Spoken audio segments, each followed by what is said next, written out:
Welcome to Make Fathers Great Again. I'm your host, Justin Austin. Another beautiful day in Florida. If you don't believe me, just beautiful. Just beautiful. Just got back from Grand Rapids yesterday. On my way to Old Town. A little bit of traffic. But as we always say, all praise be to Yahweh. Um, I was reading in scripture this morning where Yahweh Shua was telling the taught ones that where I go, you cannot go right now, but I'll come back for you. And the things that you have seen me do, you will be able to do even greater things because I send you the great set apart spirit. What you ask in my name, I will do. If you love me, you will follow my commands. And then he goes back to talking about if we ask in his name, those things we shall do. But if you go down a little bit further, he says again, those who possess my words are those who love me. Possess and do my words. That is those who love me. And I find that to be interesting because he's talking about how the things that he's done we'll be able to do and more because he goes back to the Father and sends us the set apart spirit. And remember, the set apart spirit will bring you into remembrance of the things that I have told you. So I truly believe what he's stating to us is that yes, you will be able to do what I've done or things greater, and I will give you the power to do so by giving you the intercessor, the set apart spirit. What also is required for you to have the set apart spirit is the belief. And along with the belief comes the obedience. So to know means to possess. To understand means to be able to use. So to know and understand means to possess and be able to use. For example, super. Think of some huge, big word. Let's see. Photosynthesis. Some people may have heard of photosynthesis. They possess the word, right? Photosynthesis. But do they understand what photosynthesis means? Do they have the ability to use the word in the right context?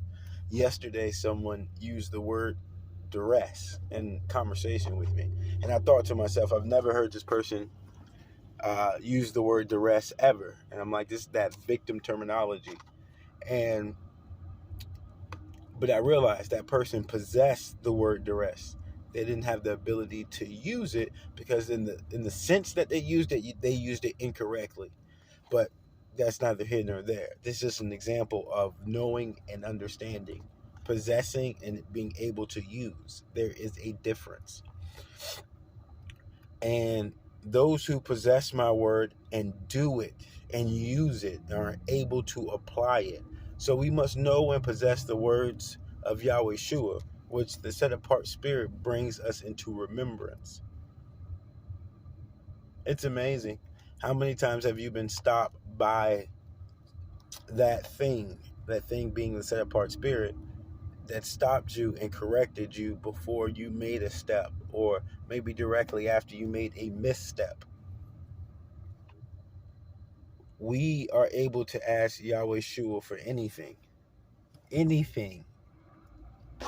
but we must love him first. And by loving him is following his commands. You will see that over and over and over and over again in the scripture. If you love me, you will follow my commands. Yahweh says it. Yahweh Shua says it. And in order for us to receive, to possess, and be able to use, those things come through love. The love of Yahweh Shua and following his word. It's all holistic. What I realize is that people who want to be healthy, do they truly want to be healthy, or they just want to be healthy in one area? See, and that's something I've been trying to develop within myself. That when I say I want to be healthy, I just can't want to go to the gym. Well, I don't go to the gym. I do all my calisthenics and running at home. But when I want to be healthy, I want to be more fit. So that means running, push-ups, crunches, weights, legs. That also means dieting. That also means no smoking. That also, it's being healthy is not just the diet. Being healthy is not just the exercise. Being healthy is the lifestyle. And that's the thing about the relationship with Yahweh Shua. It's a lifestyle. It's not one particular area. It's not just, oh, I read my Bible, or I pray, or I give, or I tithe. It's an entire relationship. If you love me, you will follow my commands. My commands are actually a lifestyle. When you look at the 613 laws that Yahweh provided the Israelites, he gave them 613 laws, statutes, and commandments. And most of it can be found in Deuteronomy. And when you look at it, he gave them a lifestyle. Our faith in Yahweh through Yahweh Shua Messiah is a lifestyle. Obeying his commands is a lifestyle. Being of Yahweh is a lifestyle. Living in the set apart spirit is a lifestyle. Just like being healthy is a lifestyle. It's not just in one area of our life. It's not just at home and not at work. It's not just at work and not at home. It's a lifestyle. You take that everywhere you go. You take it to Walmart. You take it to Walgreens. You take it to the doctor's office. You take it to the tax collector. It's a lifestyle. So we may receive the blessings of Yahweh Shua, but to really possess the set apart spirit and live a life of love, we must make it our entire being. That must be the most determinant part about us. And I faced a couple struggles, well, we all do, recently. And I listened to a lot of motivation and listened to Joel and T.D. Jakes and Les Miles and Dr. Miles Monroe and E.T. and Grant Cardone and Jordan Peterson and Jim Rome and reoccurring theme. The pain, which is the obstacle, which is the trial, is what proves us, develops us, and blesses us and molds us. And if we are going through trial, and what we're using to endure the trial, to overcome the trial, is the word of Yahweh, is the power of the set apart spirit. That means that when we become stronger based off our faith. We don't become stronger by cutting corners. We don't become stronger by cheating, lying, or stealing. We become stronger in character because we're using what is true.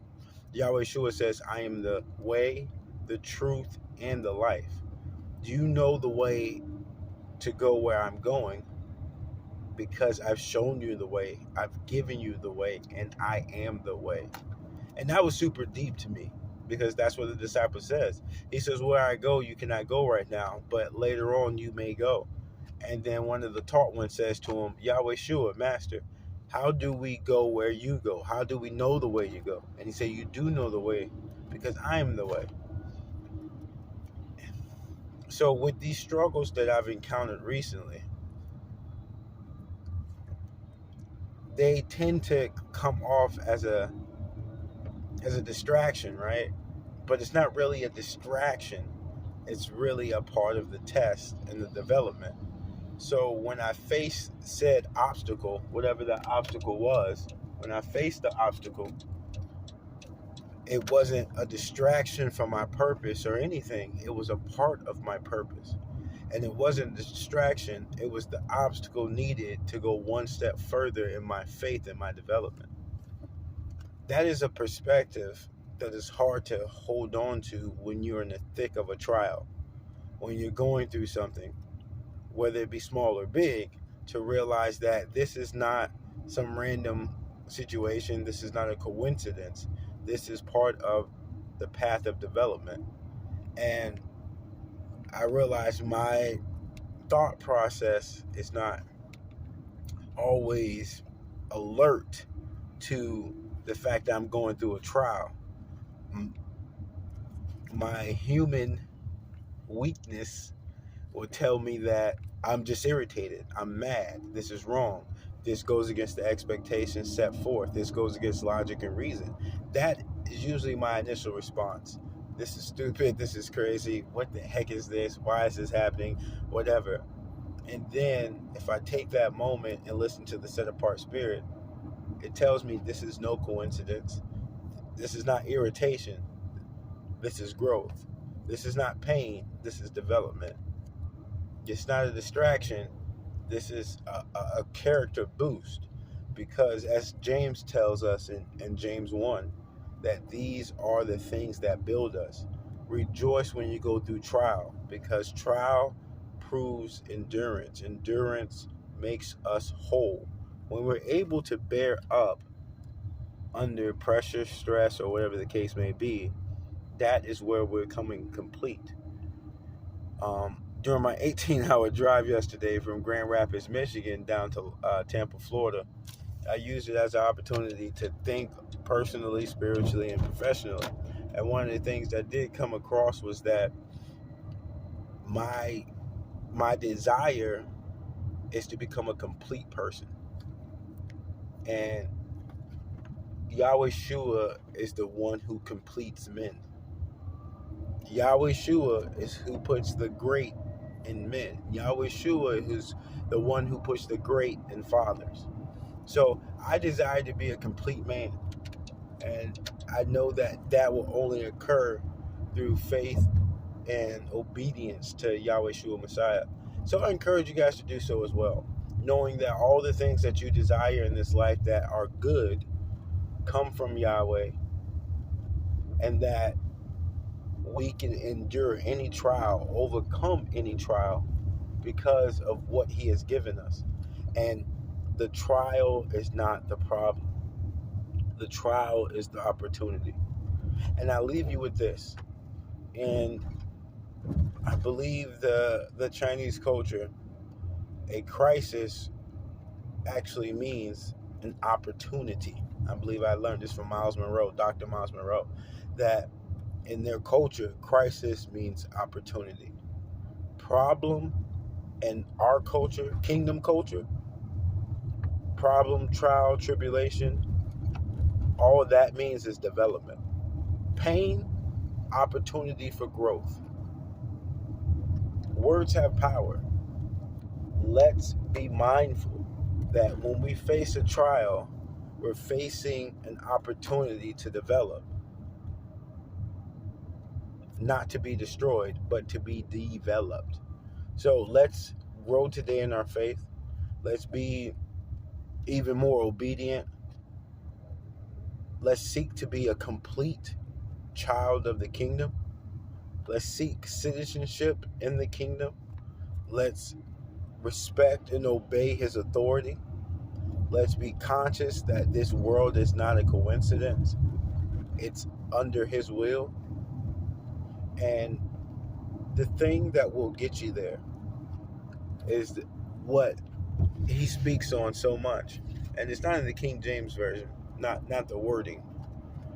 But if you read in the TS 2009, the scriptures, which is transliterated from Hebrew directly to English, it says loving commitment over and over again. It just doesn't say like love. It says loving commitment. Committed to sharing the fruits of the Spirit. Love is the fruit of the Spirit: patience, kindness, joy, understanding,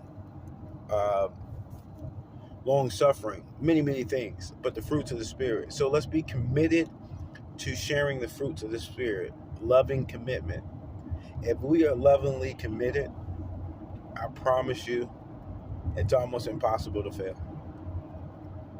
And I know that for me to reach the next level that YAHWEH has for me is that I have to increase my commitment to share the fruits of the Spirit.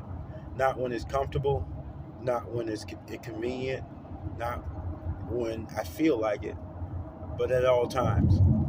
Because if we can get to the place where we are sharing the fruits of the Spirit, we are committed to sharing the fruits of the Spirit, no matter the situation, time, or day, we can't help but develop But more so, we can't help but to give Yahweh the glory that he deserves. All praise be to Yahweh through Yahweh Shua Messiah. Let's be faithful citizens of the kingdom. I love my citizenship. How about you guys? Be blessed.